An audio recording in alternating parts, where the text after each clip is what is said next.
Good evening, everybody.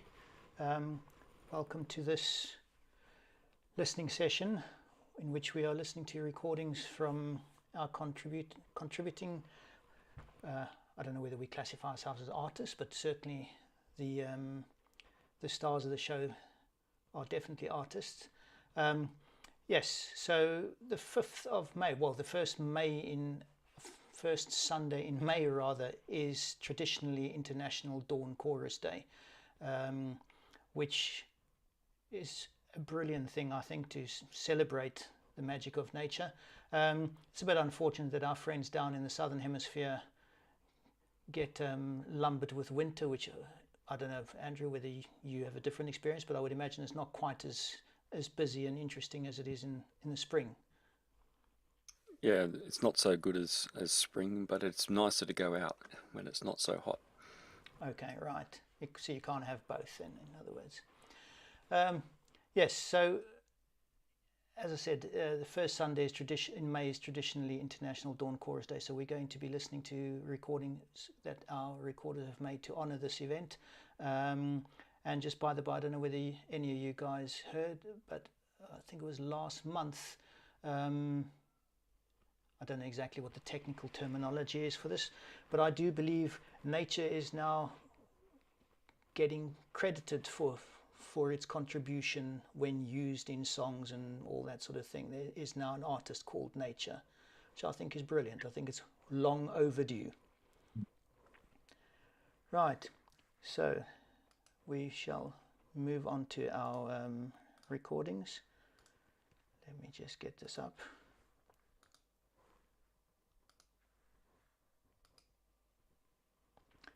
The first one up this evening is from Andy Nicol. Andy, if you don't mind just introducing yourself first and then introducing your track before we play. Yes, thank you. Can you hear me all right? Yes, I can hear you. Everybody else? Oh, good, because I can't hear myself because you've got these headphones on. Yes, I getting on in time in age, but I tend to be a maker and fixer, and I made up all my own microphones from bits. And this was recorded just at the caravan site, just over there, down near deciduous woodland, and a little bit of background noise in the from the road, which is sort of over in a mile or so in that direction. There's a huge range of fairly common birds here, and you'll hear them all in the recording. I've had to use quite a lot of low cut on this particular recording because of the road noise, but I don't think it actually detracts from the recording at all. Hopefully, anyway. See what you think. Well, thank you very much, and we'll give that a go. Here goes. Sorry, if I haven't said this, can everybody just please make sure you're on mute, please?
sorry, it's a bit longer than 2 minutes.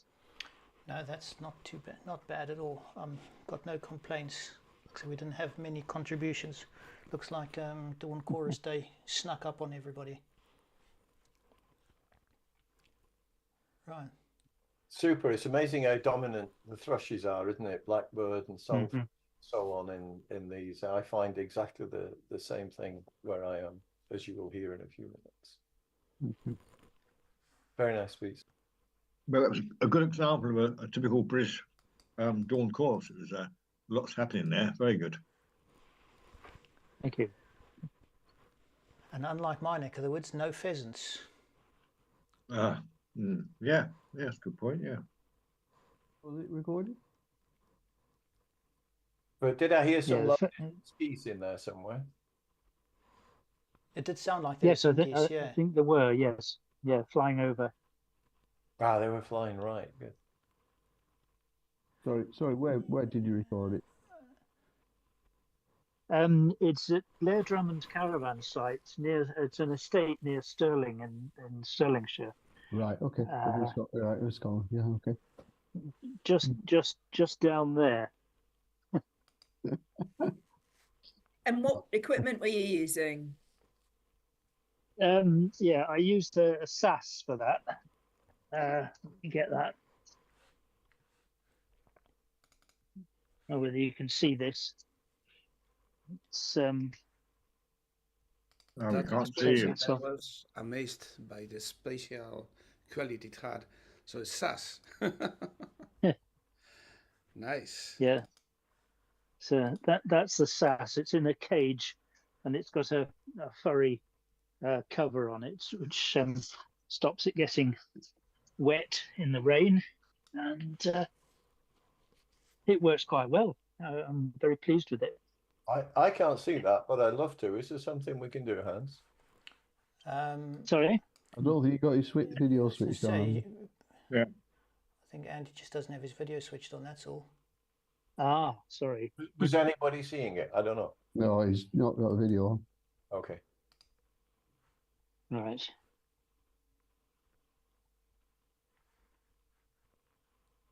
Are you going to give it a whirl, Andy, or Start video. There we go.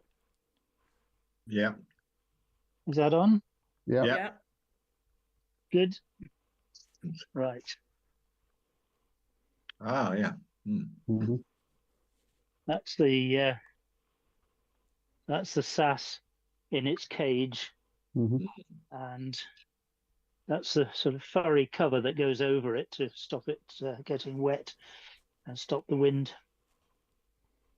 And what mics, Andy? A couple of primos, but These are the 5024s, I think. The Omnis. all right, yeah. Or, Yeah, AOM 5024s, I think they are. Yeah. But they're just installed flush against the side of the SAS there. Aren't they PUI? yes. PUI, yes, that's right. PUI, what's that? It's just a make, like the Primo is a make. It's you get them from DigiKey. Okay. I get them from Mouser, and they're less than Yeah, about $8 Australian. Mine came from Mouser. There.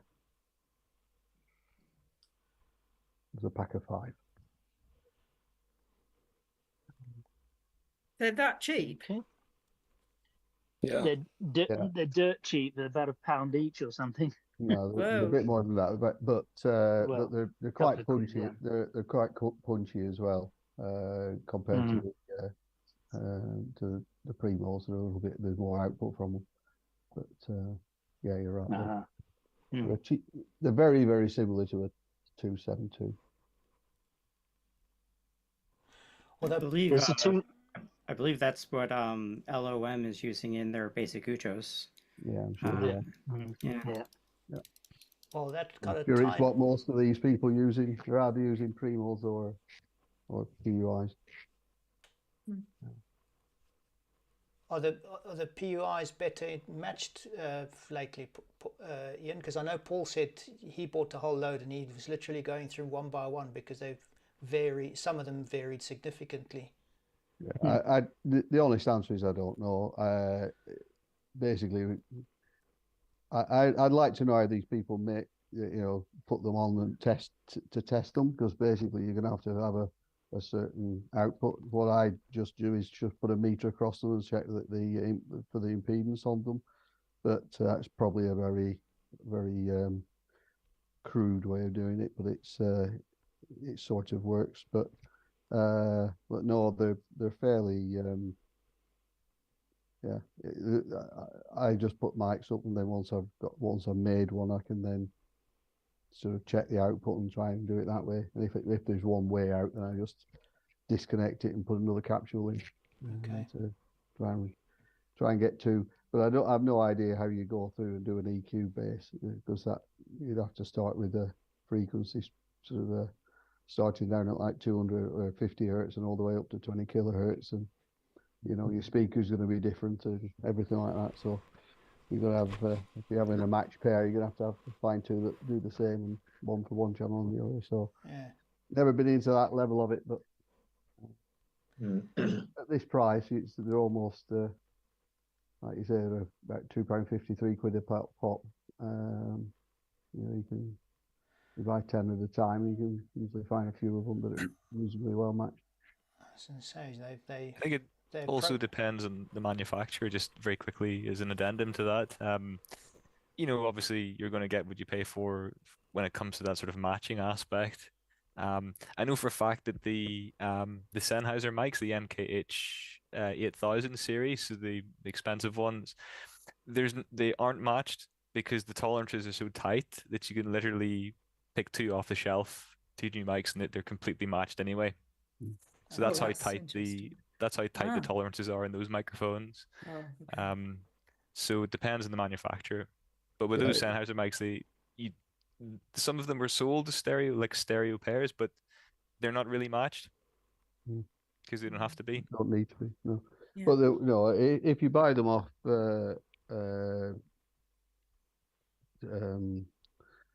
what they called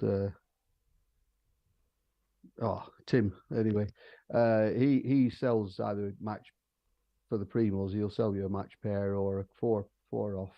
He charges extra, but they're, like you said earlier, they're matched at 1K for a given output. I don't think they're matched for an EQ output.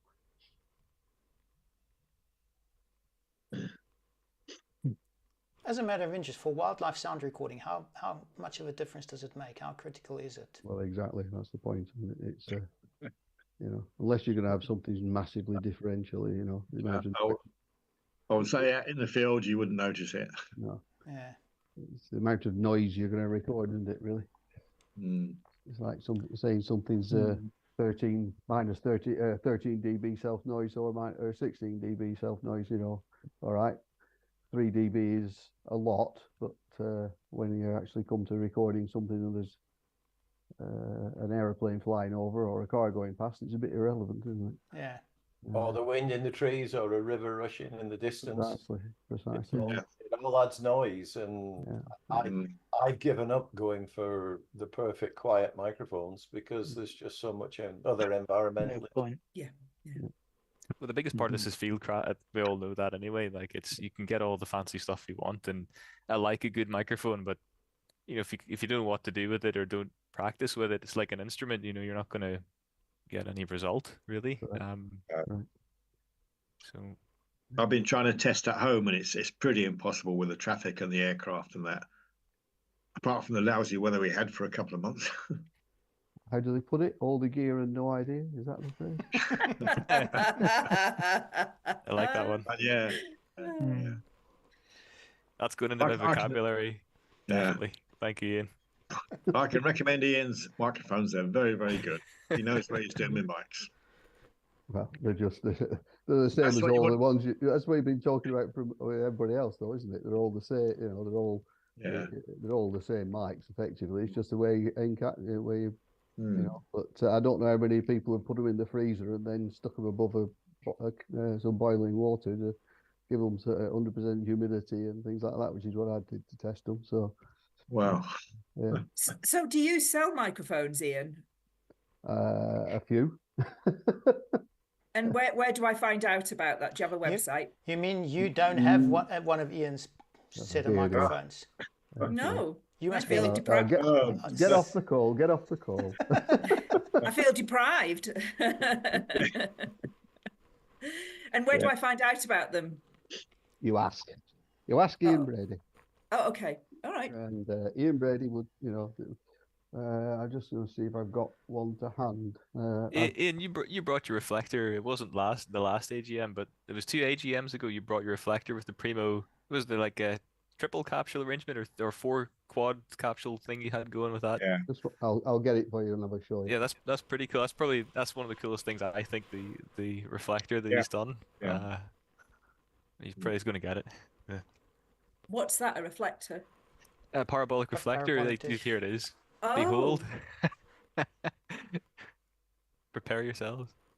But no, it's really cool. Whatever way, Ian, did you 3D print the plastic bits and pieces of that, or did you get molded or something? The holder part. Ah, you can't hear me. Now I can hear you. Yeah, Sorry. Ian, I was asking, did you 3D print the holder for that, or did you just sort of Nope. make it out of bits and I don't bobs? have a 3D printer yet. There you go. That's what he's talking right there. So Ah, yeah, basically, that's those right. are 4 of my mics. All so I get the to get the sort of the stereo effect, which you'll hear a little bit of later, hopefully.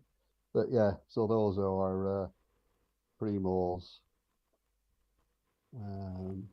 But I have got PUIs as well. But I use this is pretty well all the mics I use these days. I have got other mics, but this parabolic's got 4 in it. The quad rig, which is a back-to-back SAS rig, has got 4 in it, and even the ambisonic has got 4 in it. So I use them for pretty well everything. Yeah. Ian, it really is have mics will travel. Yes, I've got quite a few of them. But no, to answer your question, I've made about 120, 130. Of the parabolics. No. Oh, no. Oh. No, the microphones. Right. The parabolic. I've made parabolics for people, but they're a bit more difficult to manufacture, to say the least. Yeah, they're not difficult, not that difficult. But you can't do it in winter because I make them in the garage, and it needs to be warm. But yeah, if you want me to, if you want to have just drop me a line, membership at, and then we can do it. But next week I'm in Scotland on Isla, so Yes. might be a bit of a delay before I get back to you. Right. Yeah, great. Thanks for the information. Yeah. But be careful though. The price I charge won't be that much different to people like that. Well, I don't know what Uzi and all these people charge these days, but you're looking at about 50 quid a mic, something like that. It's not just for me. I have a coaching client at the moment who might be looking to improve his recording kit as well. So I'm not just asking for myself. It's very helpful. Thank you. No worries. Right. Excellent. Sales pitch over. Yeah. Now we can get back to listening to some recordings. Mr. Street. Good evening, Hans. How are you doing? Not bad yourself. Tell us about. Now I've got parabola envy looking at Ian's microphone there, and just having a look over at mine. It's not quite the same, although mine does have the AOM 5024s in. Funny enough, running on from the last one. So we're carrying along the similar sort of line. But I've got a recording here in mono, and obviously I can see from the spectrograph in front of us that it's going to be pretty heavy on the one side here today. No, I've sent it through I've rebalanced it, so unless you want me to send it as a mono recording. No, that's I mean, it's still a mono recording. It's just coming out of two speakers. That's all, or 2 channels rather. Yeah, That's absolutely fine. No, this was a recording from one of my favorite places to go, certainly each dawn chorus time. I live in South Wales, and there's a lovely common land which is up on an escarpment that's there, and it's quite difficult to get to when it's pitch black. So it's quite nice because there aren't too many other people around. The common land is great, but there is grazing cattle and sheep on there, which can be a bit of a pain at times, especially when they follow you around. But this recording is really just a few clips from a couple of different recording sessions that I did during a particular day that I was there, and a first for me, which is the first very species specific recording after the sort of more generic part of it as it opens with, and then just goes through some of the more regular visitors and dawn chorus sounds that you tend to hear around here. Okay, here we go.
So who was that snoring in the end there, you or the dog? I think it was he just hadn't had his breakfast.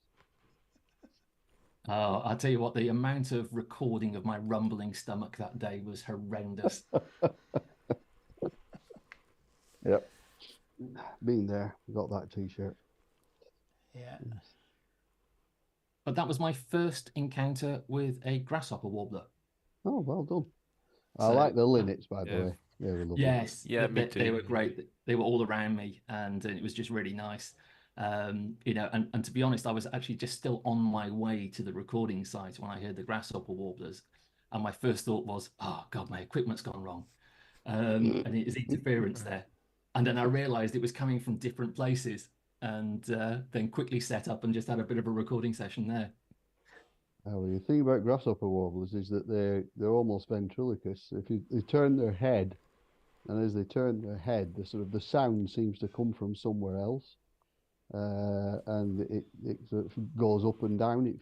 And it's amazing how literally they can almost be, they never move, and you very rarely see them.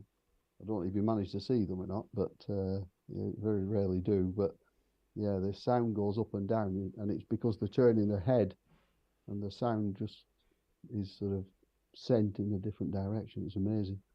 It's a really marked effect when you start hearing, especially when there were certainly at least two because I was sort of stuck in the middle between them. So I could tell it wasn't just one moving around, but the difference in the sound as they started just moving their heads was remarkable. Yep, absolutely. Yeah, also, I like the linnet. Linnet for me is a really underrated wee bird. Like it's really, really pretty pretty song to listen to, and actually a very handsome bird as well. You look at it. I've yet to make a really good recording of like I've got recordings, but not not one I can kind of sat down and be satisfied with, so to speak. But it's nice to hear it. Yeah, I'm never satisfied with any recording. It always wants to be better. that's why we keep going out.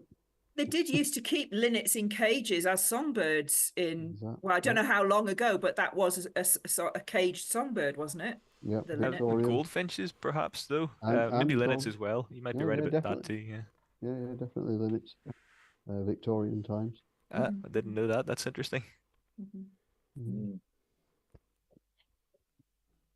It actually appears in a song. My old man said, "Follow the van," and she sings, "I come along with the old cock linnet." He's right.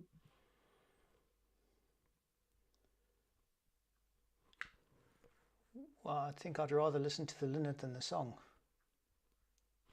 Agreed. Music singing.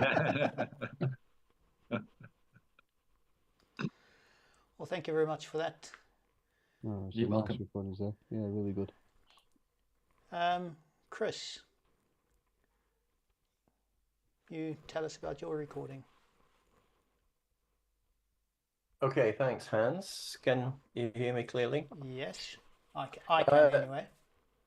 So I'm based in Switzerland. So this is a Swiss recording from the forest not far from my house. It's recorded with I also recorded with a SAS. That's what my homemade SAS looks like, which is why I was keen to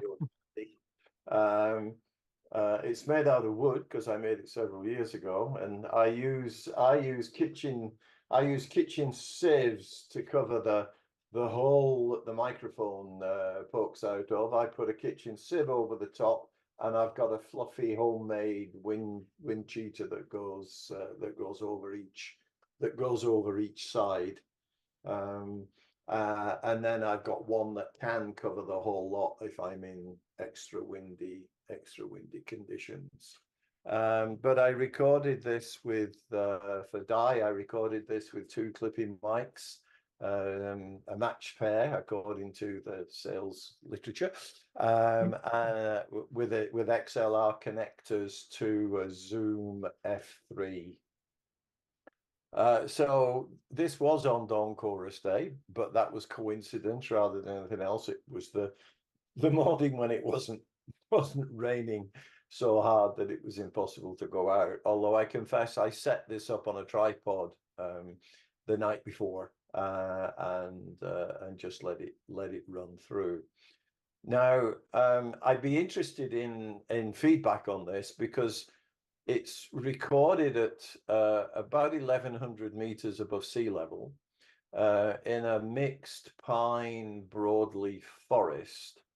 And it's a clearing in a shallow basin, in a shallow valley, surrounded by forest and a valley that faces south. I think it's got quite interesting sound characteristics, this. It was a site where there was a monastery 1,000 years ago. This goes back in time. It's only the foundations that are now left, but they've been preserved as an archaeological site, and it just makes this beautiful characteristic for me. And what I want to do is record the dawn chorus during all 4 seasons. So get a good dawn chorus 4 times a year for comparison. So that's why I'd appreciate observations on how to improve on this. There is quite a lot of background hiss. I don't think it is the equipment. It's a gentle breeze because there's a mountain. It's on the side of a mountain that actually goes up to 1,800 meters. You get a breeze at night as the cold air falls. You get a breeze going through the trees, and especially the pines seem to make a constant little rattling noise. And there are streams. There are streams that are going downhill near the area as well.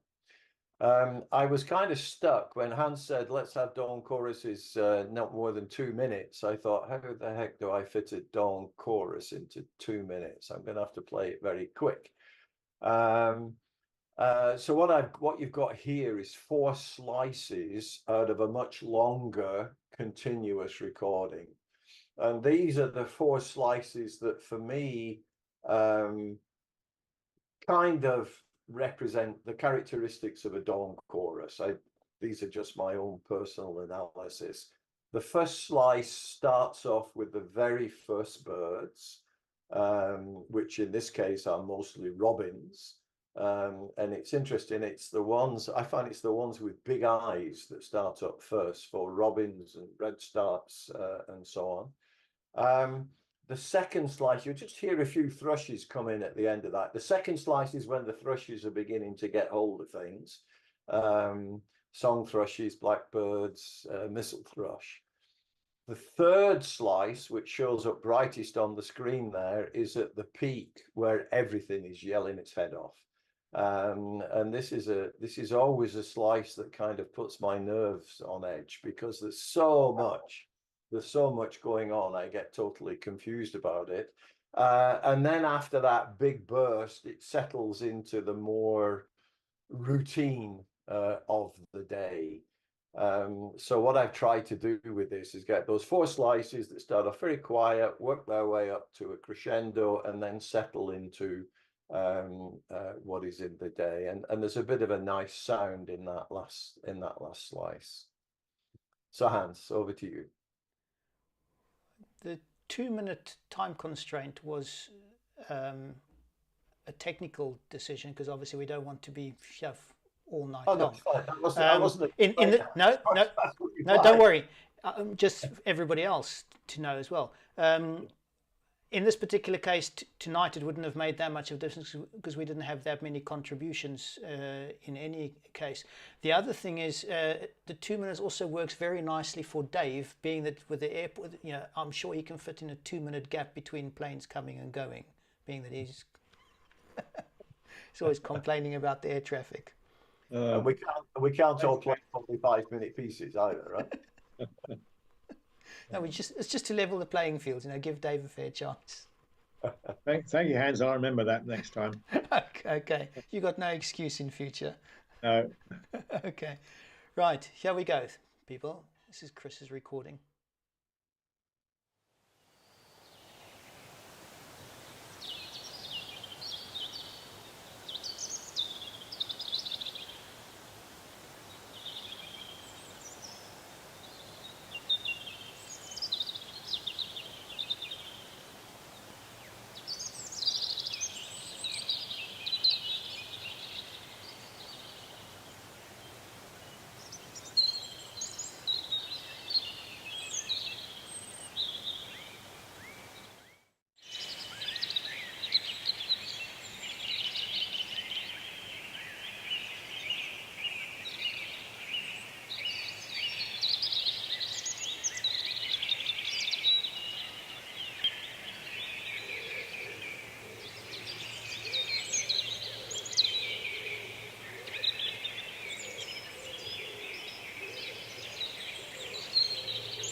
Very nice.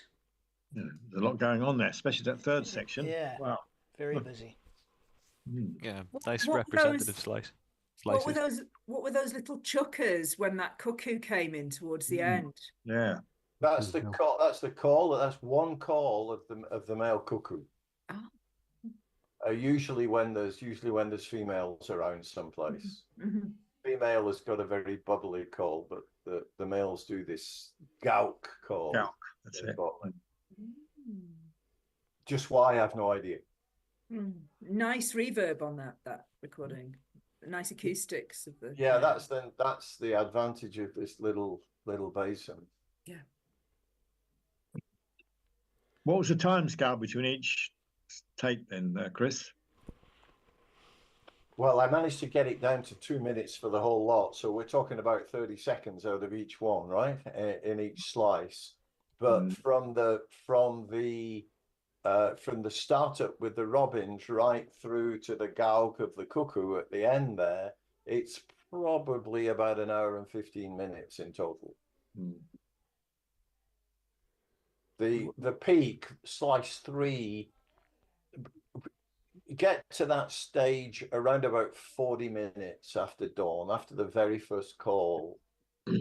I find that's when it's at its most intense, and then after that it falls off and everybody starts going off feeding and displaying and doing other things and singing. On the final piece, was that a tree creeper on the left? Is it short-toed? I think there's a tree creeper in there. Mm. If we're being completely honest, my hearing doesn't go up to beyond 7 kilohertz anymore. I'd have to look at it on the spectrogram. We get both short-toed and what's the other one? The forest one. I forgot the two names now.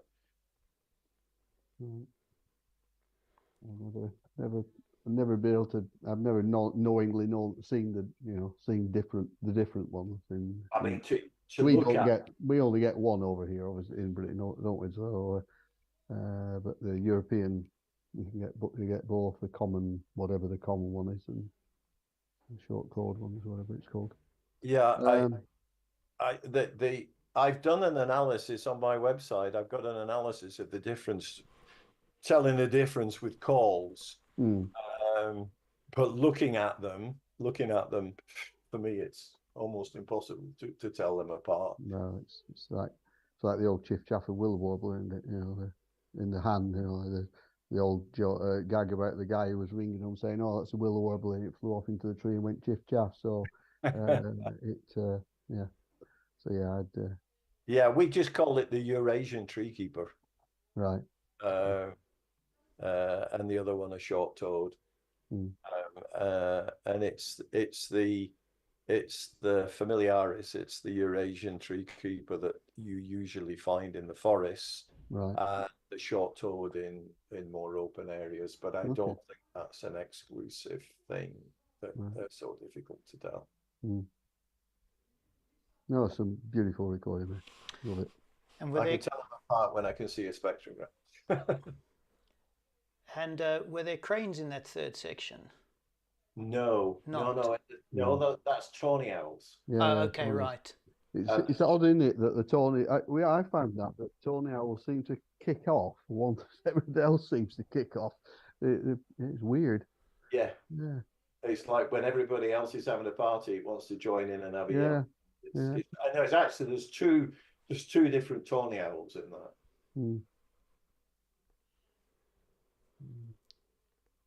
So your ultimate project is the idea then to have sort of equal length snippet, as it were, allocated to each season? I don't know is the answer. I'm open to it's a work in progress then, is it? I mean, I'm gonna have a recording which is going to be a 2.5 hour recording from total silence through to regular day sounds. Now I could put 4 2.5 hour recordings on top of one another. I mean, you know, separated, Yeah. or I can take slices out. I'm not sure what's the right way to present it. And anybody got any ideas as what it is? I was trying to do the same before COVID hit. I was going to do, there's a nature reserve I go to, and I was going to try to do the same, like the 4th of every month or whatever, in the morning. I'm only allowed to go at weekends, so obviously you're a bit limited by weather, but especially in the winter time. But yeah, I was going to do something similar, just basically put the mics in exactly the same spot on the same, you know, for 12 months and see what show the difference. I mean, the interesting thing is that I've been going there for about 10 more years, and I'm putting the mics down in the same spot. And a couple of years back, they decided that rhododendrons had to go, and along with it, as all the birds have gone. So it's now pretty dead compared to what it used to be. But yeah, that is just thought. Now I've got a little bit more time on my hands, I'm going to try and do something like that. Wait, did you press the button? Tell me which button. So your lovely recordings. So your project has turned out with a different twist at the moment, then, Ian, showing more a pre. Oh yeah, basically it's a Lancashire Wildlife Trust site, and I'm going to try and put something together that basically shows a before and after, and show them, you know, say what on earth are you trying to do, because earlier you said about all the thrushes and things. Once upon a time I used to have 2 or 3 song thrush, blackbirds, all sorts, and I had blackcaps, and now it's just maybe it won't do wrens. until it starts. I was going to say it does amaze me, because they do. I've seen them do similar things in other reserves. They don't seem to have a phased approach where maybe they sort of slowly get rid of one lot while they try and establish alternative vegetation. It seems to be a burnt earth type policy. I'm afraid it's typical wildlife trusts at the moment. They don't listen to other people, just one track mind. The rhododendron's bad, so let's get rid of it. But that's a good bit of data you got there, Ian, to show them and say, look, this is what it's like before you did this. Maybe next time you can think a bit more about it and ask a few people, is this the right thing to do? Yeah. Or as Hans said, stagger it a bit, do it a bit slower. Yeah. Well, they've got I mean, I don't know what but you know, rhododendrons we know basically grow, and nothing grows underneath them. And basically they've just taken all the rhododendrons away, but the ground is dead underneath them, because the rhododendrons basically just poison the ground. It's poison ground, so nothing is growing there. The first thing that'll grow will be bracken. Yeah, it's clear. It's like it's a clear felled area. Yeah. You know, yeah, I know places like that. With just brash all over the place. It's a real mess. In 20 years it might be better, but you know, who knows? You know, in the meantime, the birds have got to find somewhere to live. Yeah. Yeah. You know. Anyway, that's my gripe over it. Okay, well, don't mute your mic, Ian, because you're up next. Oh, I didn't listen to I didn't hear the instruction of 2 minutes. Sorry about that. Don't worry about it. Yeah. Well, this is a bit of a kludge, really. It's not, but yeah, have a listen. It's just for entertainment purposes, really. Nothing clever about it. It's made with SAS, back-to-back SASs, parabolic, ambisonic, all merged into one stereo. Yeah. Okay. And you can see the difference. You'll hear the difference and see the difference perfectly. Okay. Okay, then here we go.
That's great.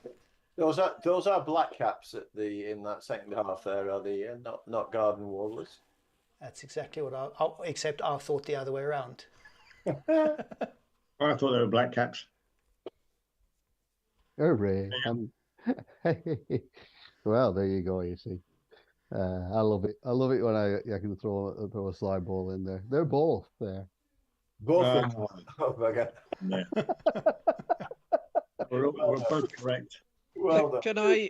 Can I guess that the first one was the black cap and the second was the garden warbler? Was that right? What do you mean by first one? They were both right. I thought they were different recordings. They were. They were. They're basically the first half of the second half, if you see what I mean. Yes, is black cap, and the second half is garden warbler. Brilliant. Okay, thanks. But if you look at if you open the sonogram up there on the spectrogram up there, Hans, a bit, you'll be able to see if you move across. If you go that, so the black cap is the first half of the. So there's the change over there. Yeah, you see the change. It changes from You see there is a difference. So this is the black cap. That is if you see. Just narrow it down a bit, so you can see there. You see how it changes. The garden warbler is much more fluty. It doesn't have the sort of sharpness to it. But it was recorded. They were recorded. They were like 10 meters apart. There's a place I go. The first one was actually done on Dawn Chorus Day. That was with the pied flies and the red starts. Unfortunately, no tree pivot this year. With the background. It's nice to hear the curlew though. Well, curlews! I can give you plenty of curlews if you want curlews, mate. No, but I mean, it puts an interesting sort of twist to the woodland. Dawn chorus. Yeah, there was a pheasant in there for whoever said. Yes. Just to keep them happy. But that's a little wood that's got loads of pied flies and red starts. And then the second one was done a week later at a different place altogether. But it's there's still red starts and pied flies there, but there's a lot. The first place should have black caps and garden warblers, but doesn't. That's the slash and burn place. Okay. Whereas the second one has lots of things, raven and it's next to a reservoir, so that's why you hear the gulls and the geese and everything else. Just nice area. Very nice. That's. But as I say, it was purely for entertainment. It's not a real recording in that sense. It was very nice to hear, though, Ian. Good conditions and well done. Very nice.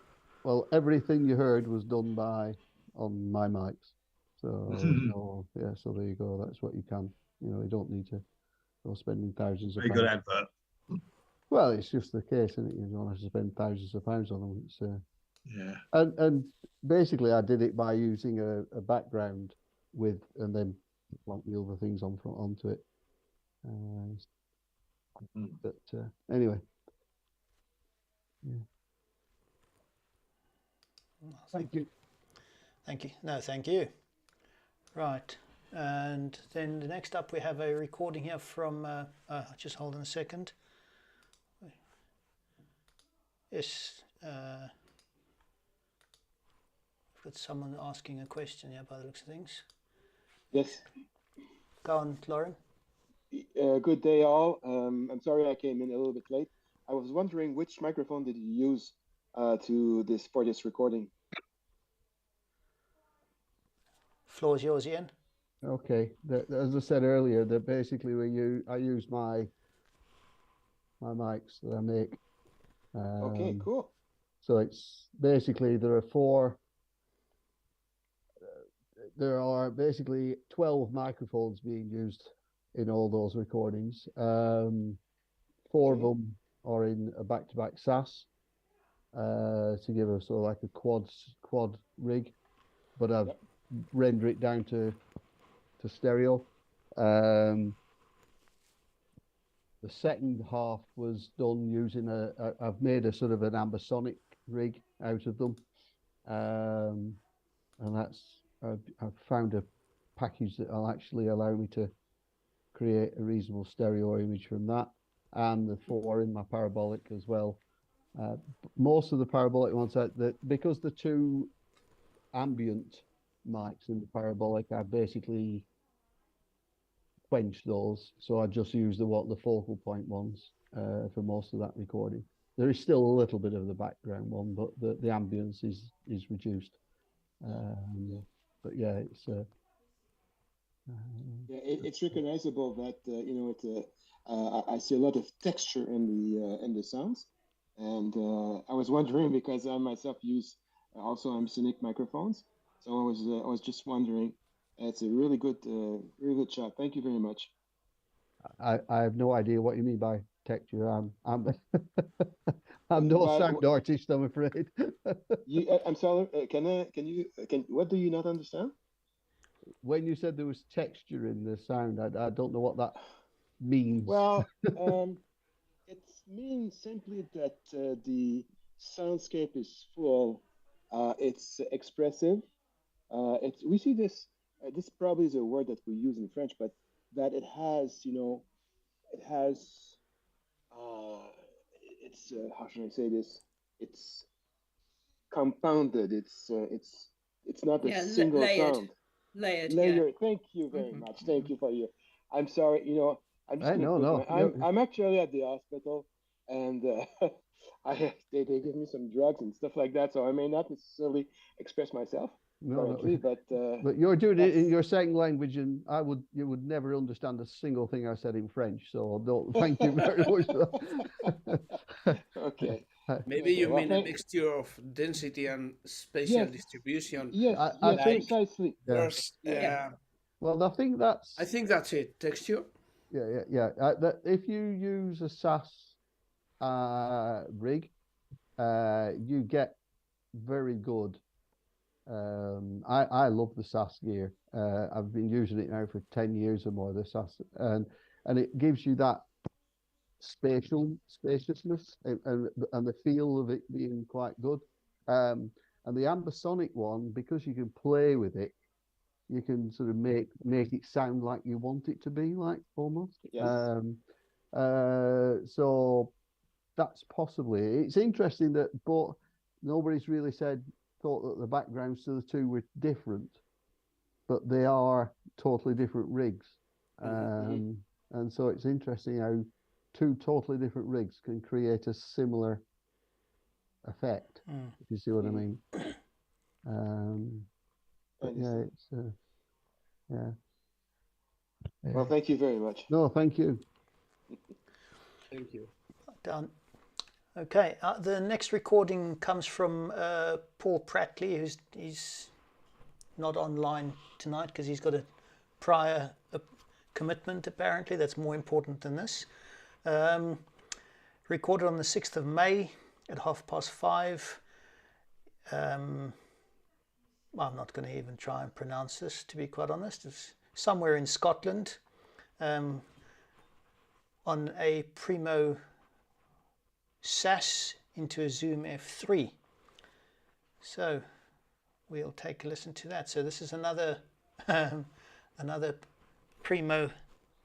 You came on the right night asking about Primo microphones, Diane, that's for sure. Right, here we go.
Nice to have Red Bull. Does he say anything about how he positioned the mic's hands? How was that rigged? SAS. Yeah, but sort of pointing upwards or just kind of across the landscape, maybe, or they didn't do any other detail. Just hold on a second, and I will try and. I think personally you got lucky with a lazy skylark that sits on a porch and sings. I was gonna say, yeah, because it sounded like it was quite static. So Yeah, I think you're right. Yeah.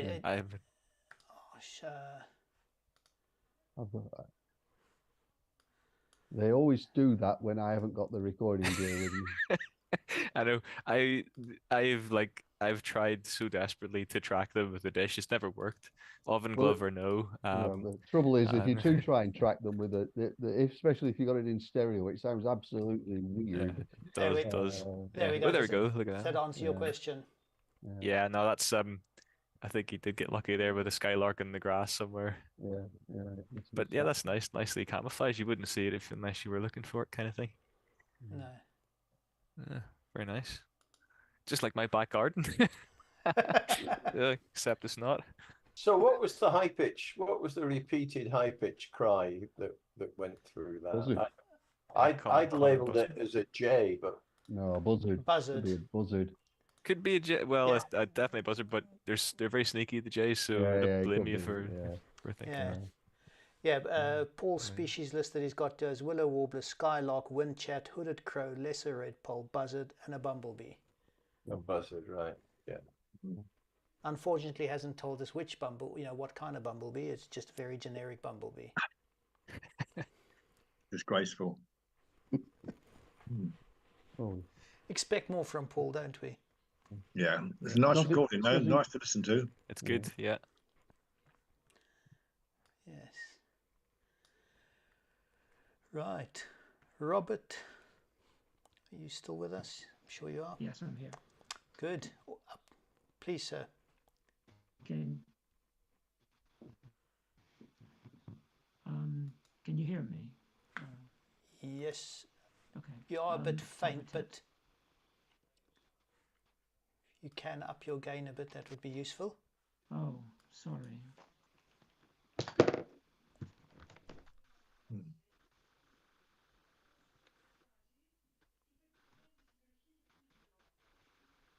No.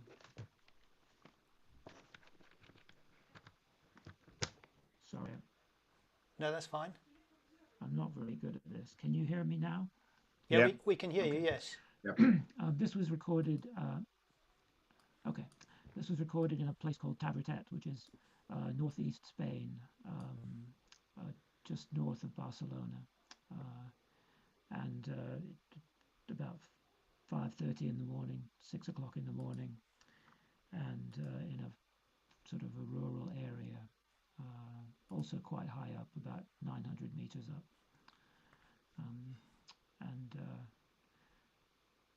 It's sort of at the peak, or near the end of the peak of the morning dawn chorus. So.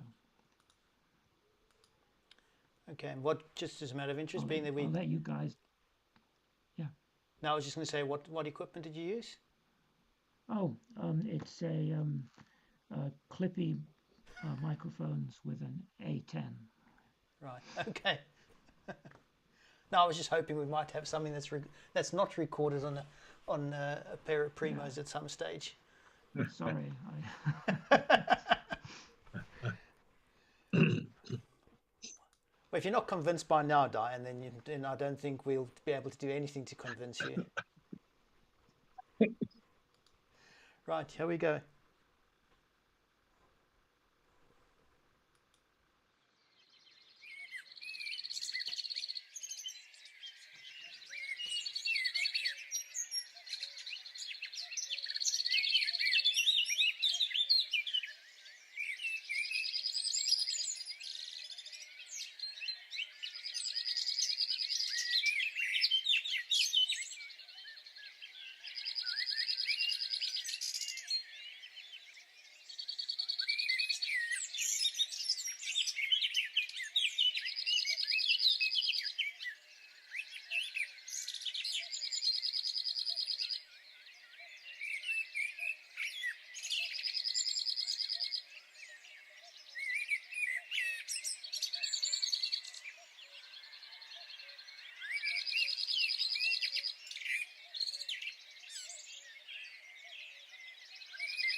Very nice. Oh, you just love those bells. I was going to say, it almost sounds like one Yeah, I of thought you Chris's might like recordings. I was going to say, I'm glad I'm not the only one that has to wrestle with cowbells. It's part of nature these days for me. Yeah, they seem to fit in, doesn't it? Couldn't get away from them. It's an acceptable noise, I think. Cockle in there as well. So.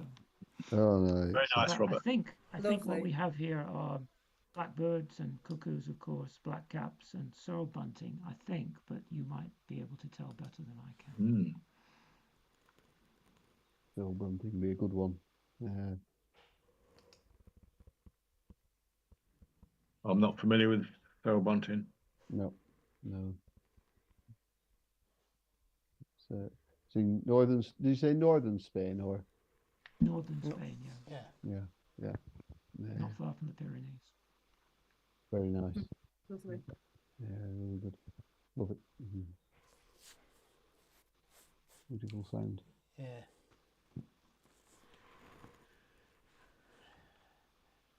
Definitely has a nice sort of atmosphere to it. Did you see that question, Hans, about building a SAS just then? No, I didn't. Sorry, I do Someone apologise. wants to know about, are there anything online about building a SAS? There is, isn't there? There's plenty. instructions. Or Vicky Powis. I was going to say Vicky Powers, caper tree birding, isn't it, Andrew? Caper tree birding, if I'm not mistaken.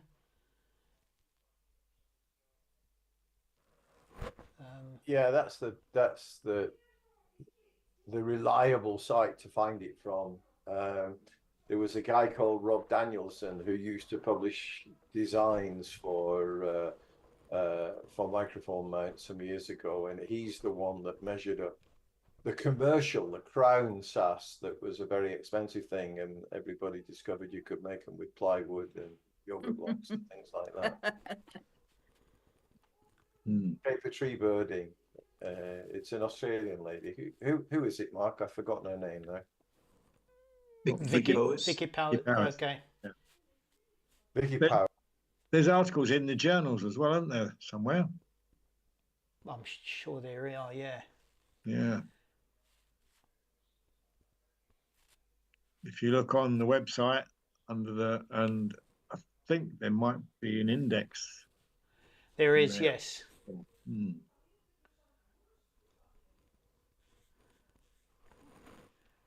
But I'm sure Ian and Paul have built enough of them, so if you need some guidance. Yeah. Oh, I'll dig one out in a minute now, as I can show you. All right. Well, okay, while you're digging, Ian, Diane. Yes, yeah.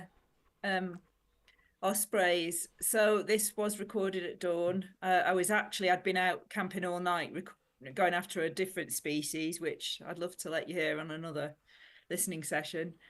But so this was kind of, I wasn't expecting it. I was a little bit far away, so the noise floor might be a little bit high.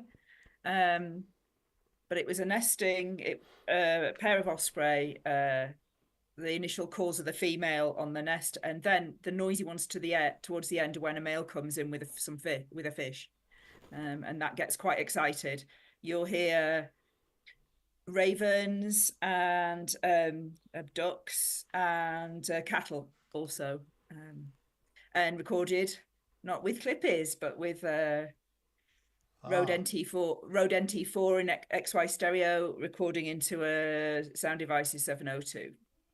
Do your cattle have bells? No. Oh, okay. Just checking.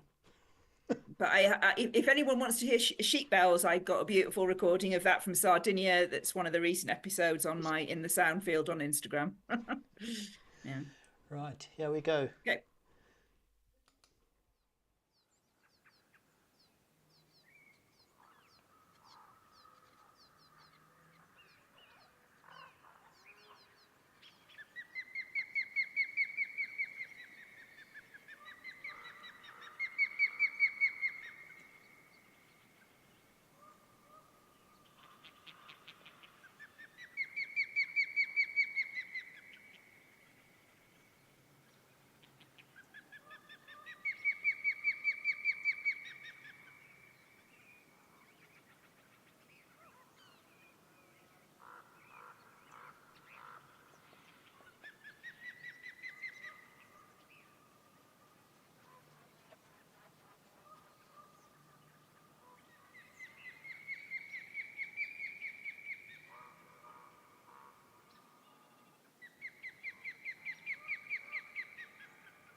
So always struggling to avoid vehicle noise.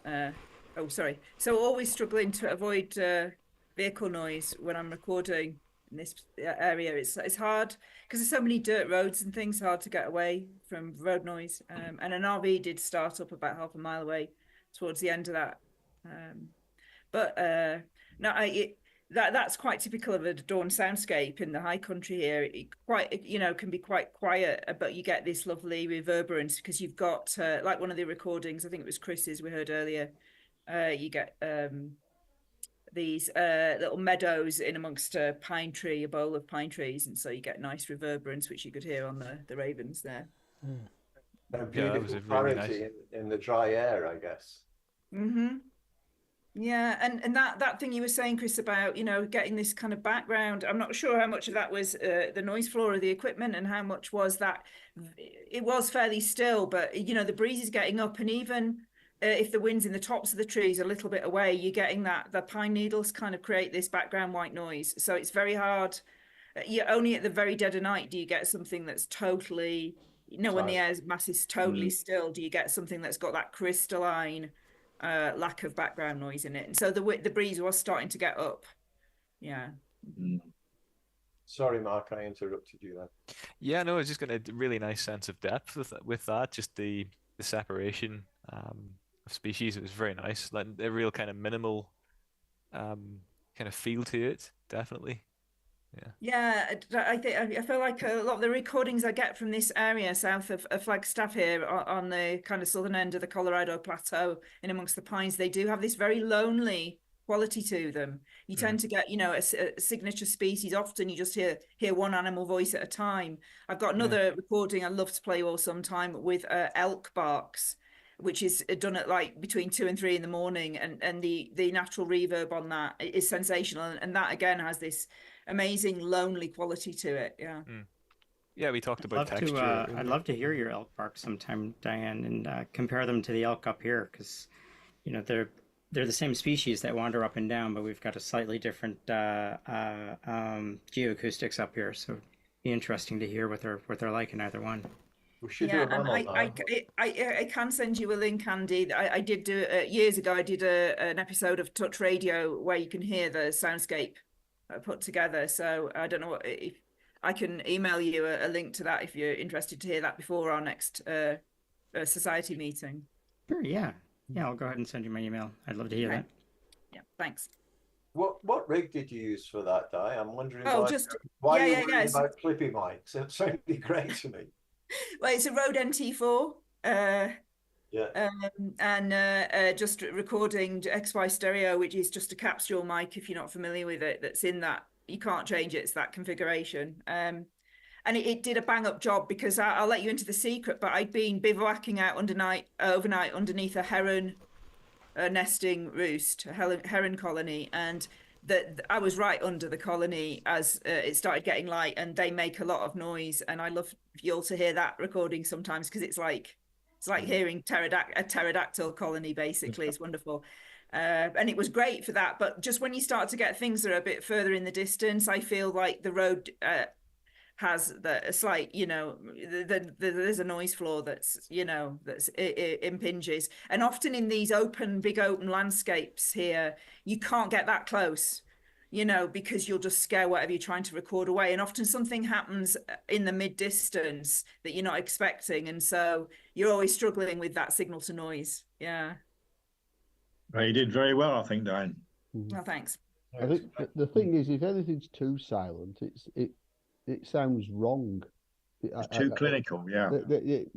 I don't know, but if you have, you know, a bird song or something that's just pure is artificial, because, in my opinion, anyway, because if you were another bird 50 meters away, you wouldn't hear that sort of total pureness of it, you know, and that's why I put my mics at a distance, not I don't try and, you know, Simon is the perfect man to go sticking a microphone within a few centimeters of a bird, and he creates a superb set of recordings. But my feeling is that I need to have some distance to the birds or whatever. I mean, one of the that morning recording on the I've got a bit that I will play in the future to somebody, but it makes you jump out your skin because something, and I'm not sure what it is, but I have a feeling of what it is, but it's so damn close. It's too close. But I think if you have that too much silence, personally, that's my opinion. It doesn't sound right. I always like to have the recording as I heard it, with warts and all, really. Yes. Don't be sometimes it depends on what you want to do, really, with the sound. You know, and but I do understand that having a natural scene, you don't necessarily hear a bird like if you were at 5 feet from him. You know, in a natural environment. Anyway, it's a good comment. Yeah, I think as somebody who's, you know, basically sort of researched, they've done a PhD in sort of the creative uses of wildlife sound recording. I think that's spot on. I think it's always what you want to do with it, but you know, you can never replace the original recording. Like, you know, you want to get that to the best possible satisfaction, you know, and then you can build other stuff out of it. But I always feel you're missing a foundation if you've missed the point of being in the field of just getting that recording, and you can have it warts and all, as Dave said, and it's always, you know, it's essential to have that, in my opinion. Then you can do the other stuff then after that. Yeah. Well, this thing about a drop rig. Drop rigs are very good. I've had some great stuff on them, but I prefer to be there, hearing it when I'm recording it. Yeah, I'm the same. Yeah. And you can I'm see. so glad you said that, because I've just been, I was on a webinar roundtable yesterday with a load of industry sound recordists, and they were all leaving 8 to 10 drop rigs all over the place. And I understand that you have to do that if you've got a project and you know, your film documentary requires that you get the sounds of this, that, and the other.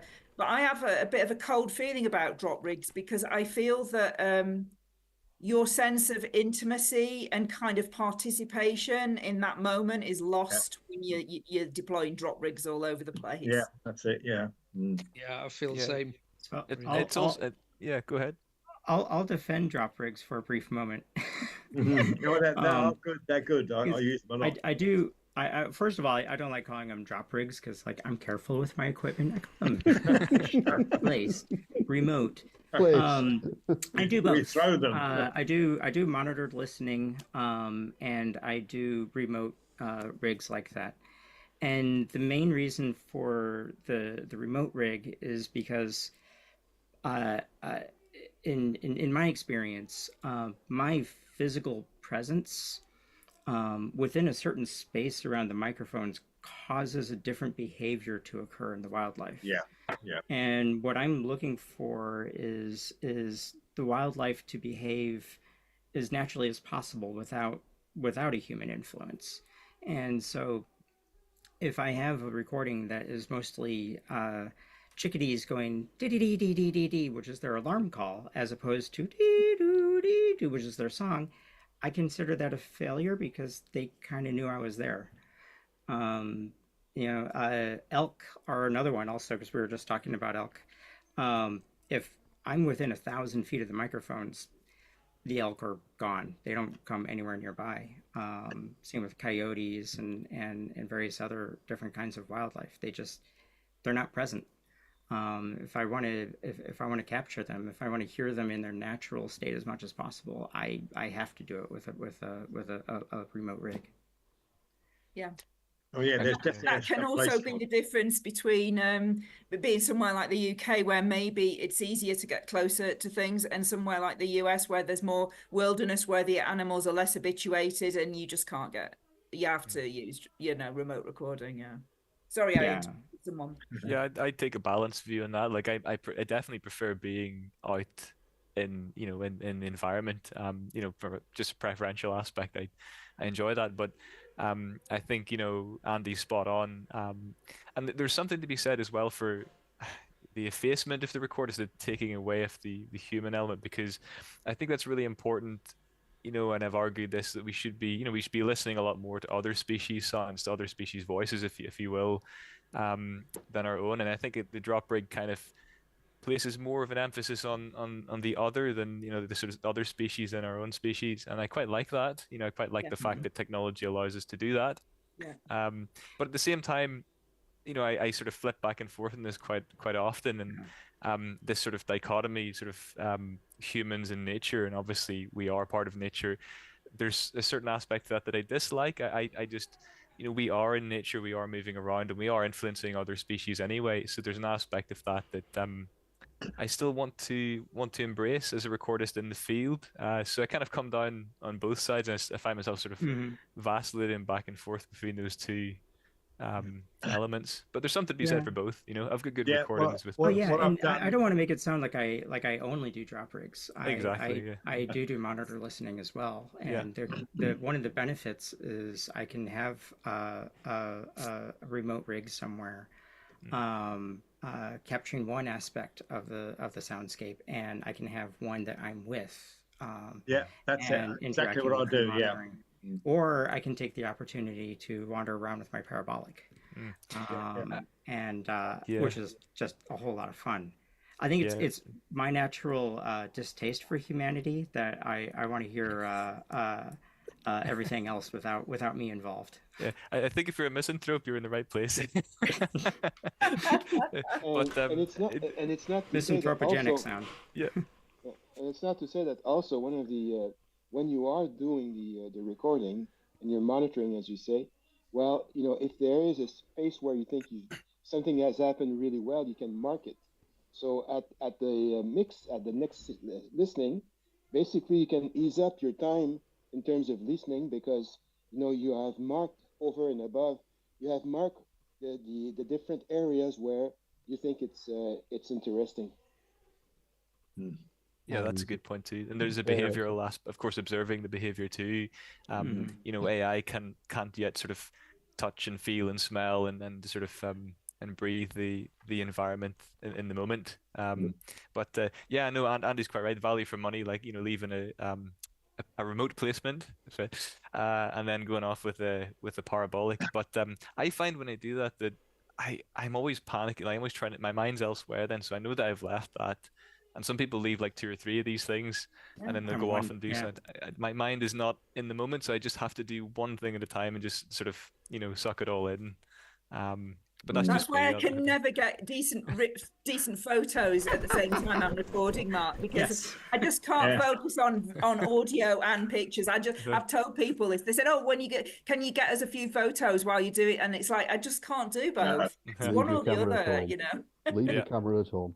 Yeah. No, I what I like about the placed rig, I like the idea, drop rig, is that I come back to my 4 hours of recording and just sit there and listen for 4 hours. Whereas if you've got to, and I walk around, I like to do exactly what you're saying, Mark. You put your rig down, then go off with a parabolic and point your parabolic at whatever is your fancy. But those recordings might be 5-10 minutes long, whatever, depends. Whereas the other ones are just continuous recordings, and you come back to it, and they're the things that give you the ambient sounds. And as you say, you're not there. You've got to listen to it hard to try and identify what's in the recording, but also it's relaxing. It's just and you never know what you're going to find. Oh, exactly. Yeah, it's like a little magic box. Birthday present in every one. Exactly. It's like doing knock migging. People say, "Oh, knock migging." Why are you not listening? Well, it's pitch black out there in the middle of the night when there's, when the red wings are flying over. What's the point sitting out in freezing cold, and not seeing anything, just listening to what you could listen to the following day in the daytime? That's a version of drop rigging, I suppose. But it's I like I'm absolutely with you, Mark. Do both. Yeah, I think we all agree that there's a place for both of them. Yeah. Being there is good, but you're also good to drop it as well and leave it. Yeah. Anyway, pick up all sorts of things. You were saying about the elephant in the room. Oh, there you go. Yeah. So What's that made of, Ian? It's probably the most expensive bit is this bit here in the middle. My boss is an avid Manchester United fan and got season tickets that came in a fancy box with and it was a bit of plastic about, credit card size. And the foam was really dense and he was throwing it away. So that bit in the middle probably cost about £3,000. But yeah, these are a piece of kneeling box, and at the bottom it's advertising hoarding plastic with a piece of, and there you go, one of my mics in it. Is that what's the blue, Ian? Is that foam or the blue stuff? The blue is kneeling pad. Yes, yeah, £1.50 from your local hardware, B&M or whatever. But yeah. So yeah, that's exactly made out of the dimensions from Capertree. It's a fine example of recycling then. Yeah, everything. Well, apart from the kneeling pad. Kneeling pads were very expensive, but yeah, then the bottom bits and then a bit of aluminium with a 3/4 inch tap in it to go on the rig. So that's it, and then just put a cover around the front, and you've got yourself a reasonably good. Simple. And then throw some scrim net over it. It's pretty lightweight, isn't it? Looks it. That weighs 500 grams, if that. Yeah. So yeah, it's not made out of the aluminium and your plastic and your lumps of wood, but it's I think it's called composite board, or I don't know what it's called, this stuff, but it's yeah. So that's a simple version. There you go. My granddaughter thinks it's an elephant. Yeah. No, she's not far wrong. Yeah.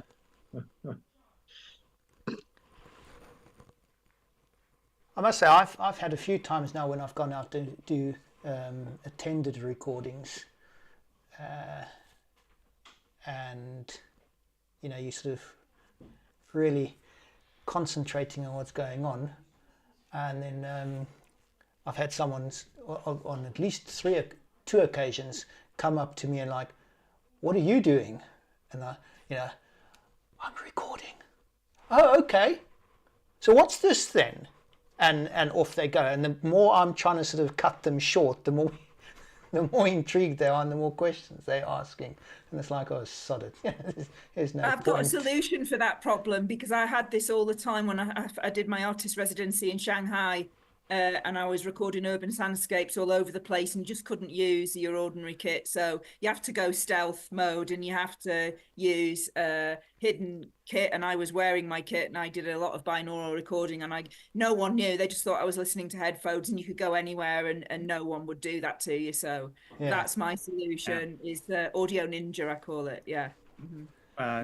What I do when I'm in our urban areas here is I take a soft pet carrier, because they have open mesh sides, so there's nothing to impede your sound, and just put my furry cuffed microphone in there. At the worst, people think I just have my cat with me while I'm at the coffee shop. Okay. The other alternative is to give them your headphones. Let them have a listen.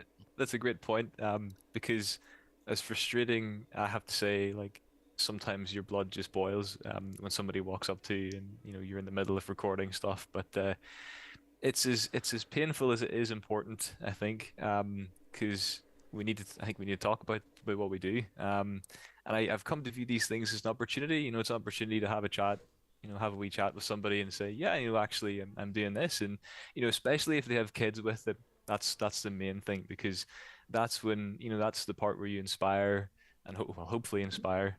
And not be grumpy, and yes. Explain what you do, because there might be a little seed planted there. Yeah, no, you're right. We had that at last year's spring meeting. James and I were recording with the hydrophones, and there were people came past and said, "Oh, what are you guys fishing for?" So he told them, we're not fishing. We we're trying to record sounds. They said, "Oh, anything interesting?" And we said, "No, at the moment it's just sort of plants photosynthesizing." And they were like, sort of, "What?" So we explained to them, as as the plants sort of releasing air bubbles as they generate oxygen from the sunlight. And they just looked at you like, sort of, "Yeah, right, pull the other one." And you take the earphones and we say, "Listen to that." And it's like, the expression on their faces was just like, "Oh, wow." Yeah. Yeah. I saw this with kids also. Yeah. They must have thought we'd had one too many down the pub that afternoon. Well, the murmuration at the winter meeting, with the few people came up, had the. That's right. Yeah, I remember that. Just gave them the headphones, and their eyes, their eyes light up. They've seen this thing, live now stream. they can hear it. And it makes I very, very often, if somebody wants to have is making any interest, just give them a listen. And, Indeed. Occasionally, I've taken nature groups out just to listen, and I've got headphone splitters that I put on my rigs, and we can sort of tag 2 or 3 of those together and have people, have several people with headphones listening to it. But in July, and unfortunately it's going to be July, which is not going to be the noisiest time of year, I've been asked if I will go to a retreat from a group of blind people, and they want to go out and listen to nature. So for 3 or 4 mornings, I've managed to put together I've got about 3 or 4 rigs, so I could go out with 3 or 4 guides and expose blind people to close-up sounds. I've got 3 or 4 parabola setups, and I'm interested. I'll be very interested to see how that works out. You will find they can hear things you have never heard. Yeah, I'm sure they're hearing much more clarity than I can without the parabola. Well, when we used to have a couple of guys who used to, and they'd say, "Oh, that there." And the first time I ever took a recording to a meeting at Richard Margoshes in Atherstone, and I played it, and the guy Chris just sat there and said, "You're."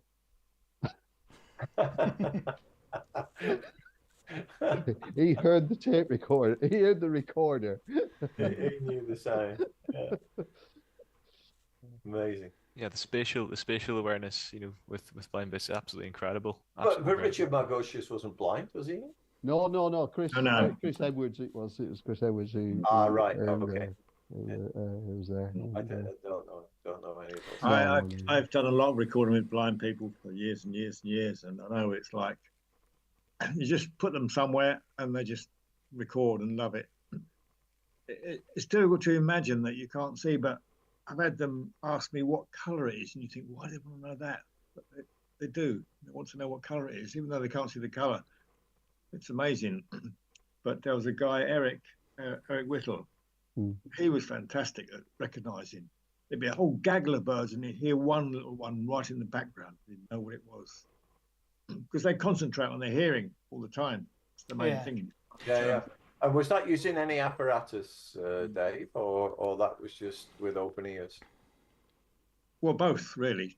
He'd record as well, but if we listened to playbacks, we had a playback session, and he would always pick out these birds in the background that we hadn't heard. Right. But it's very interesting because I recently listened to an interview that Stephen Shepherd did with I can't remember the chap's name now off the top of my head, but it's a film director in South Africa. They've just he's just done a short film with Derek Solomon. Derek Solomon and Dave Shepherd, for the people who don't know, are members of the society. And in this particular film that they did was essentially Derek Solomon. He specializes in leading sound safaris, so safaris for the blind in the game reserves in South Africa. And on the film, they basically they concentrated on a particular. It was basically about a young girl's experience going out, because the way that they do these safaris is, it's, you know, because if you think about it, safari is generally something that's all visual, where what they did with her is they rigged up the microphones on the vehicle, so they found somewhere to sit, listen to what's going on, and then afterwards they gave her the opportunity where she could, you know, basically go and, you know, scratching post for the elephant. Well, you know, like you said, what color is it? You know, how you know, yeah, an elephant's big, but how big? So they took her to the scratching post and they made her feel where, you know, where the mud had been scratched off, and said, right, that was on his sort of you know, shoulder or whatever it was. So it was a bit of, you know, very touchy-feely, hands-on sort of thing. But the interesting bit was that what Derek says they do quite a lot is they'll go out at night. So people are forced to rely on their hearing.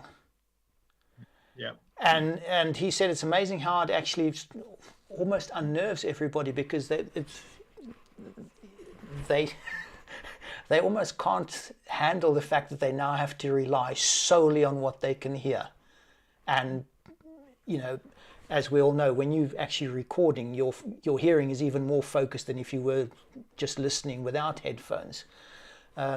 It's quite an interesting interview. I'm quite keen to see if I can get hold of this film and watch it at some stage.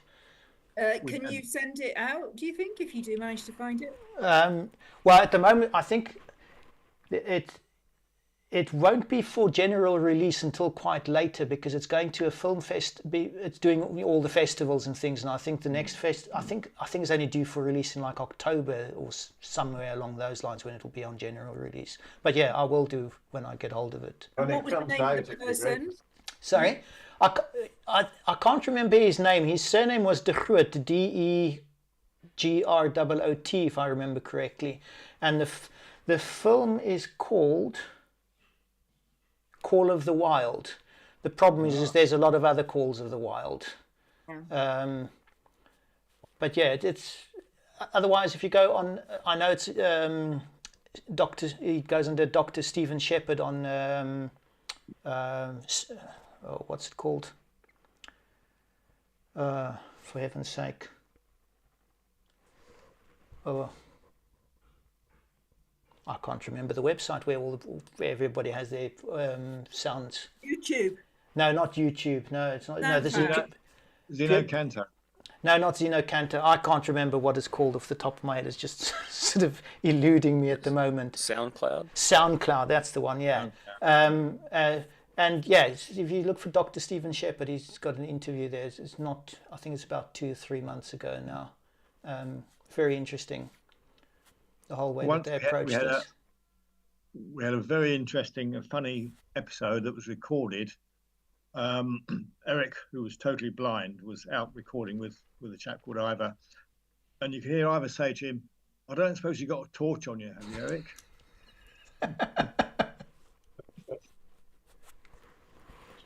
Well, you say that, Dave. It's so easily done.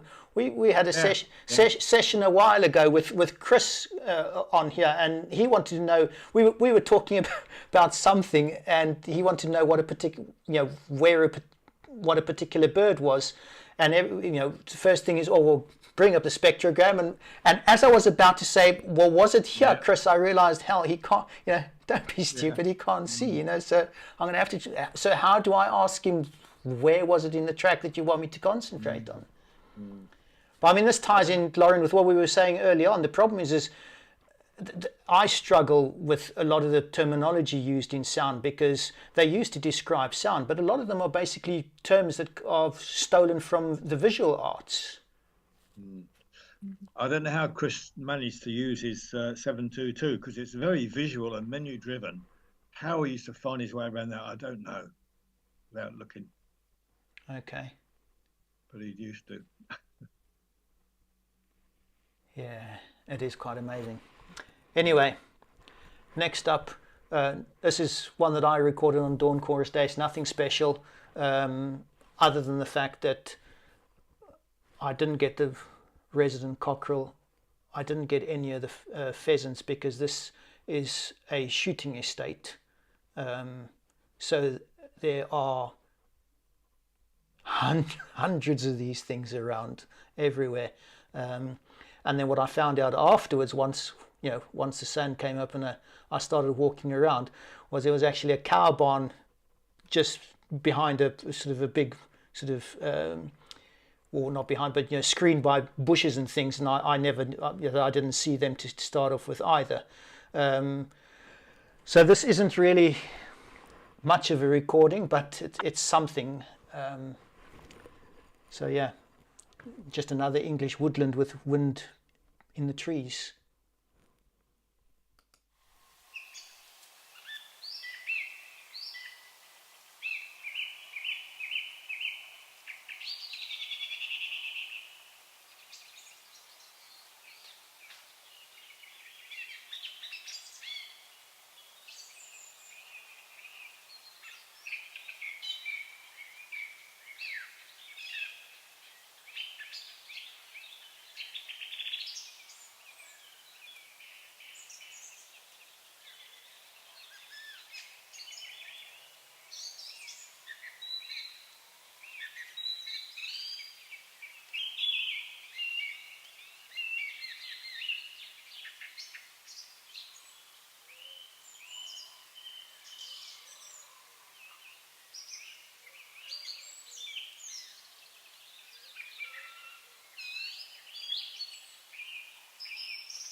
Well, that's very good, Hans.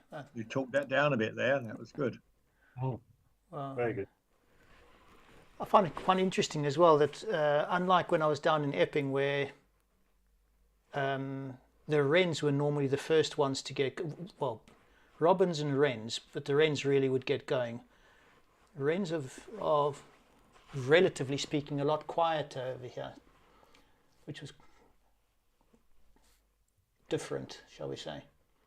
I find wrens sometimes to be the most irritating bird, Eurasian wren, honestly, because they've intruded in so many recordings. The thing about the parabolic reflector as well is if you're using that it gets such depth that often, even if they're like even 100 meters away or 70 meters away, you'll pick them up. For a small bird like that, it's amazing, isn't it? The volume it gets. Yeah.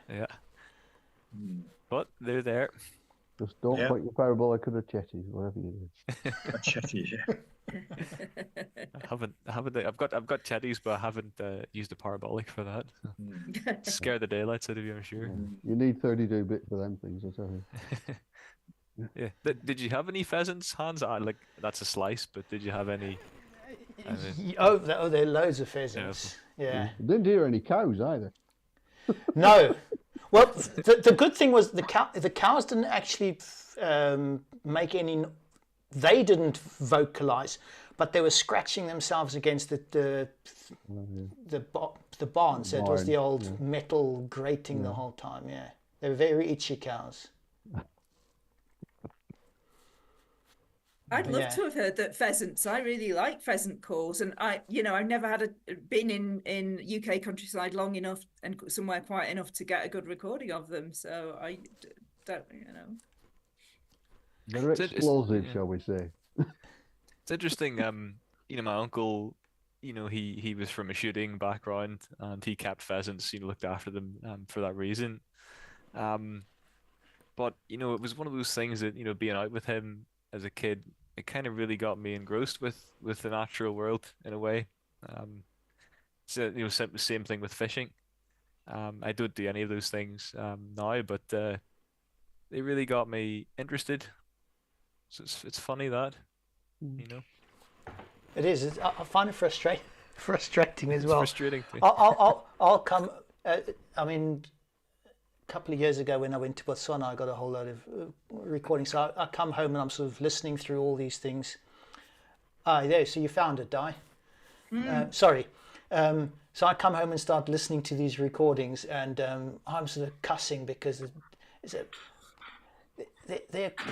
one of the recordings I was doing was on the riverfront on the Chobe River, and there's these damn cockerels the whole time keep on calling, and I'm like constantly, and every time the cock crows, my Tanya just goes, "Oh, I love that," and I'm thinking, "Oh, I wish it would just shut up." Yeah, I mean, she's quite chuffed hearing the cockerels. I hate them.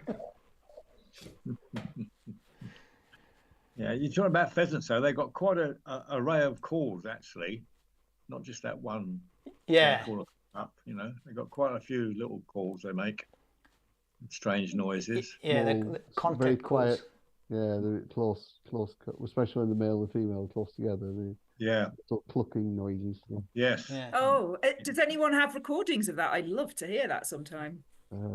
Somewhere I've got one. Yeah, I'll have to dig it out. The trouble is, Di, they're so common here, we try and just dismiss them and not bother with them. But they could be quite interesting. Yeah, no.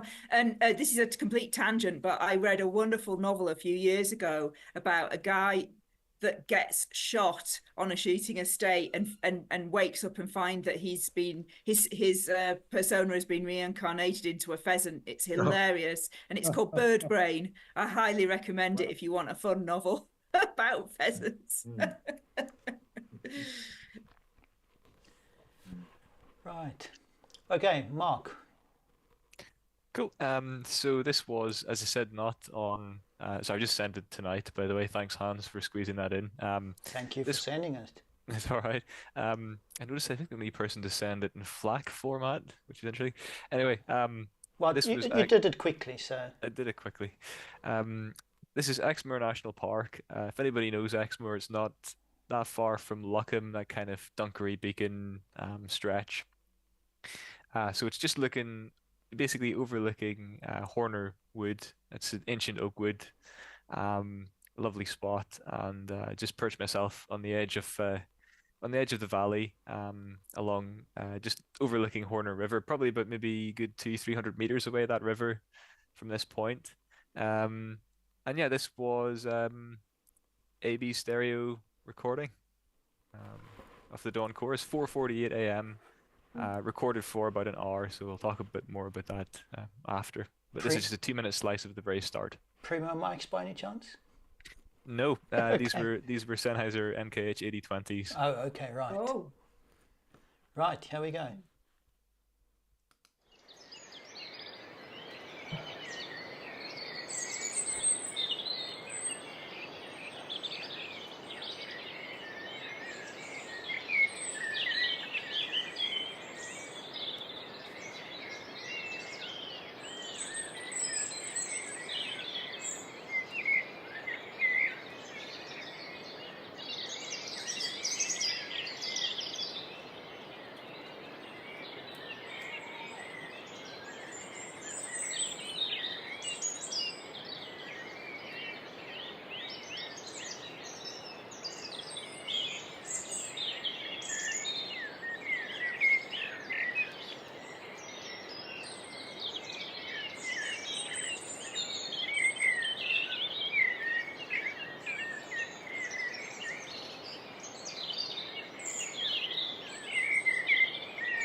Sounds like the dawn chorus was pretty well established by then. It was, yes. It was a later start than I'd anticipated. But I've got a lot of really early starts, in the bag, and I just wanted to start a bit later, and sort of leave things running for longer, with that one. Um, but yeah, it's nice. Funnily enough, I got my wee notebook here, so I just basically sat. So I don't monitor these when I do like a. It's a bit interesting how I do it. So I don't monitor any of these dawn chorus attempts, or if I'm doing a quote unquote soundscape recording, I won't listen to it on headphones at all. I'll just sit there nearby and make notes in my book. So yeah, species I noted. Well, this is throughout the morning. Tawny owl, which was audible there. Blackbird, robin, wren, chiffchaff, blackcap / garden warbler. Eventually, what else? Yeah, chaffinch, wood pigeon, song thrush, dunnock, raven. And there was, I think, a common pipistrelle floating around there too in the kind of the darkness just before the sun sort of came up properly. But I also have a lot of notes about the human footprint, and from 4:48 to 5:48 a.m. in Exmoor National Park, there were 1, 2, 3, 4, 5, 6, 7, 8, 9 jet aircraft passes in that whole dawn chorus sequence. So if anybody thinks it's remote enough to to get like an hour stretch of the kind of mid portion of the dawn chorus, then think again, I would say. I was trying to record a high altitude. I was trying to record a high altitude lake here south of town here last summer. And I got so frustrated with the plane traffic. I actually stayed out there all one Saturday night because I thought Saturday would be good because it'd be quiet Sunday morning. And I literally only had noise pollution free from 2 to 4 a.m.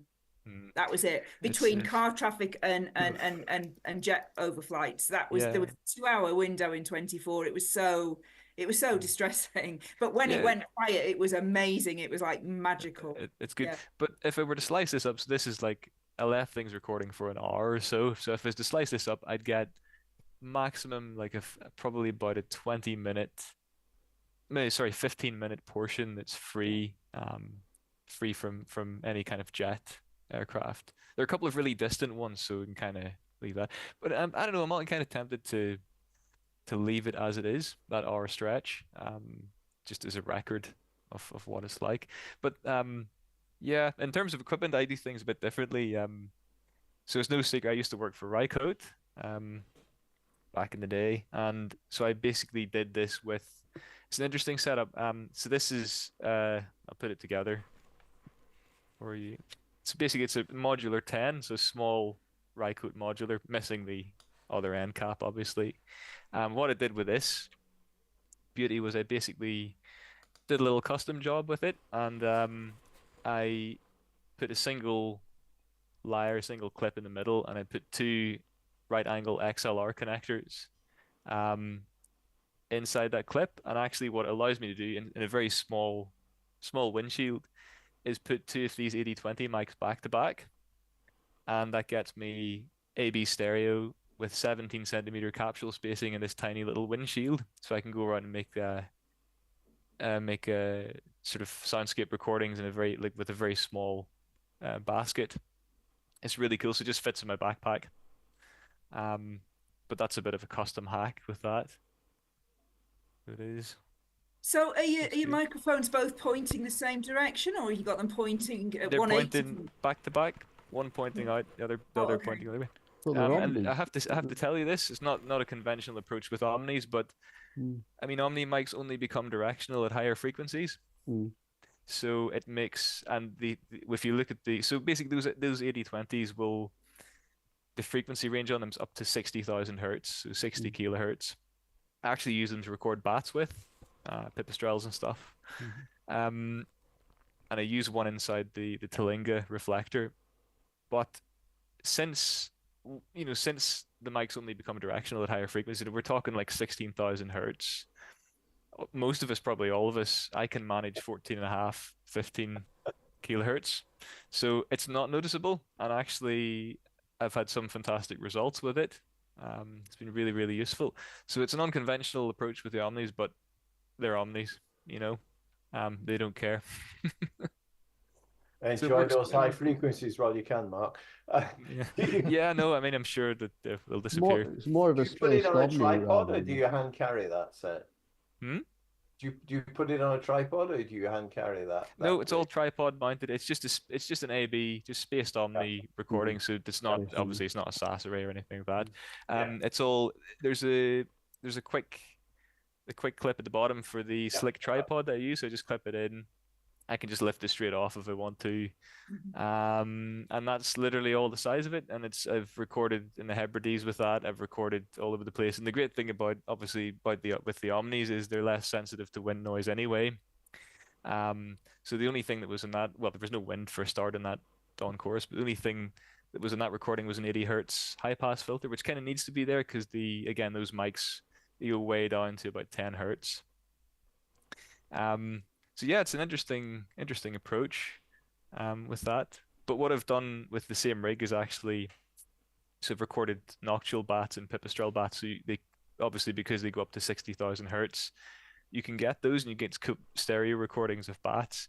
So I've got a little piece of code on my computer that I put together, and I've put this into a sound magazine previously, so I can convert the full spectrum recording, just the standard recording, into a heterodyne recording with that code, and then I can actually get a stereo heterodyne recording, like almost like having two bat detectors in the field, basically.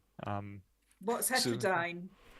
It's so sorry, tangent, but yeah. So with a bat detector, you can get different kinds, but a heterodyne detector basically works through ring modulation, but it essentially converts the ultrasonic calls that they make into an audible form just through some indifference maths inside the unit, so we can hear like the sound with another sound and listening to the difference. Yeah, the sort of the beat of frequency effectively between the two. Yeah. Is there something you can apply to a recording you've recorded with like something like a Rode NT4? Can you apply that because I've got some recordings that I did of prairie dogs in an underground burrow, and the suspicion is there's a lot of ultrasonics going on in that. I'd love to be able to find a way to, convert that to actually be able to bring that down. So you need a mic, and again, this is why these were my big investment, these 80-20 mics, because they're not cheap. And ironically enough, I also work for Sennheiser now doing their tech support stuff. But I bought these back in 2017, and the reason I chose them was for this purpose, because I could record right through the spectrum more or less. So you need a mic that is kind of flattish across that range. Oh, okay. Other mics, like I know the Primo mics, some of them do record ultrasonically. You can get ultrasonic recordings, but when you try to convert those, go ahead, Ian. Sorry, yeah, so I was going to say you can get pipistrelles on Primos. Yeah. Yeah. But obviously, at those frequencies, we have no idea what we're not looking at none of the waveforms that specs we actually get for Primos and things go above. I think they don't even go above 10 kilohertz on their spec sheets. But yeah, I've definitely got. If I record at 192, I can get bats flying around the back of the house. Primo, on the Primo caps. You can definitely get them. You're dead right. I mean, don't go with don't go and take a dynamic mic and stick it in, because that ain't gonna work. But yeah. So with the Primos, you can definitely get them, but I've experimented with this with different mics, and the results are really best with these, just because the diaphragm on them so loosely tensioned. So they're quite good for ultrasonic recordings. But you can do it with other mics, but I find the results to be very, very noisy once you do the heterodyne stuff. Once you just put it through the code, it's the results maybe not the best, to be honest. And even with these, it's not good unless you're like really close to the bats or ultrasonic source. But yeah, it's good fun. Little hack. Mark, to go back to your Dawn chorus there, you said there was no wind, so that's your background rustles there is mostly river noise, is it?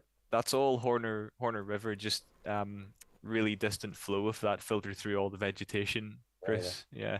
So I've been documenting, like last October, I went around that valley, and That's a lovely spot, and just did some October, kind of October, November recordings around there. And I went back then, literally on Sunday, just to start some spring stuff. So it's nice, and I got some great recordings on the parabolic of pied flycatcher. What else? Garden warbler, a couple of garden warblers there too. So yeah, good spot, but challenging. A lot of mountain bikers, a lot of activity.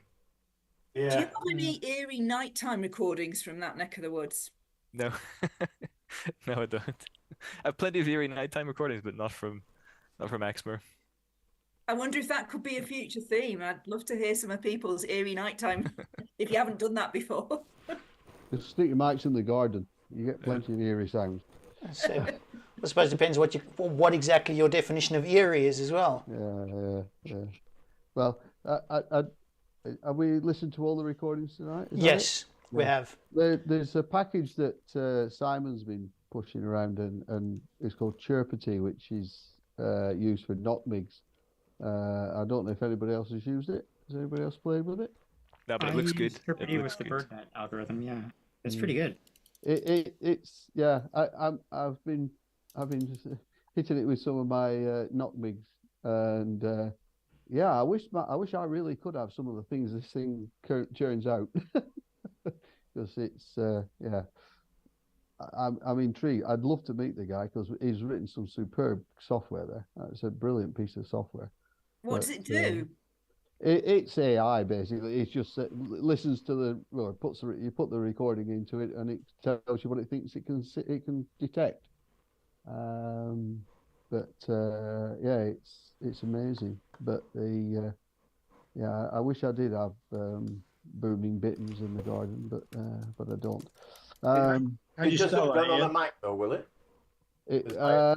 I think it will run on a Mac. Yeah, I haven't it won't run on a Mac. You need pretty modern. Yeah, I think it's only for the Apple Silicon, if I'm not mistaken. It's for the Apple chips, isn't it? That's Good right. evening. It won't use. Time to go. Bye. Cheers. Nice to see you. See ya. Bye. Cheers, Andy. I mean, I've got a Windows 10 PC, and it won't run on that because it hasn't got the right hardware. So it needs another Windows 10 computer, or 11. But yeah, it's pretty good. So if anybody wants to stick the recordings into it and see what you might have, you might be interesting to see. I'd put your percentage detection rate up at about 40% though because it will give some rather interesting things. But no, it's very good. So something to try. Yeah. I think if you're saying that, Ian, then I would definitely look into it. It's definitely worth a try. It's good stuff.